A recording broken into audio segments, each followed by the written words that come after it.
டேய் எங்கடா போற? தோப்பா இங்க இருக்க ஒரு டீ கடை அங்கதான். தோ இருக்கிற டீ கடைக்கு எதுக்குடா பைக்கு? நடந்தே போயிட்டு வரலாம்ல.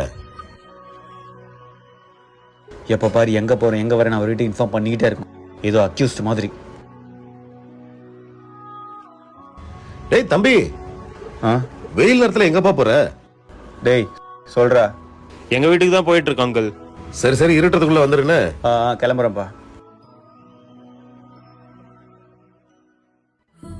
டேய் நேத்துல இருந்து ஒரே ட்ரெஸ் தான்டா போட்டுட்டு இருக்க, முதல்ல போய் குளிடா. கொஞ்சம் வேலைடா. சொல்லுங்கப்பா.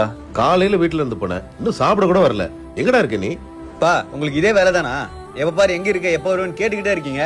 கொஞ்சமாச்சும் என்ன ஃப்ரீயா விடுங்க. இனிமேலாவது எங்க பாரு எங்க வரேன்னு கேட்கறவள வச்சுக்காதீங்க, புரியுதா? வைங்க. டேய் உங்க அப்பா தானே, கொஞ்சம் பொறுமையா பேசலாம்ல. அவர்கிட்ட இப்படிதான் வச்சு பேசணும்.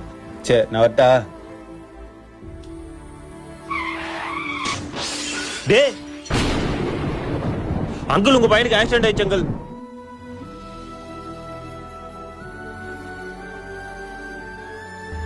எப்படி அடிபட்டு இருக்கு பாருடா. நீ போகும்போதெல்லாம் நீ எங்க போற எங்க வரேன்னு கேக்குறது உன்னோட ஃப்ரீடம் பறிக்கிறதுக்காக இல்லடா. நீ எங்க போற எங்க இருக்க, உனக்கு ஏதாவது ஒண்ணுன்னா எங்களால ஓடி வர முடியுமான்றதை தெரிஞ்சுக்கிறதுக்காக தான்டா.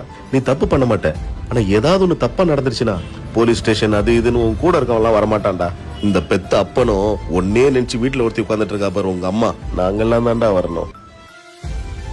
இனிமேலாவது எங்க போறீங்க எங்க வரீங்கன்னு பெத்தவங்கள்ட்ட சொல்லிட்டு போங்கப்பா. வேற ஒன்னும் தேவையில்ல, வா.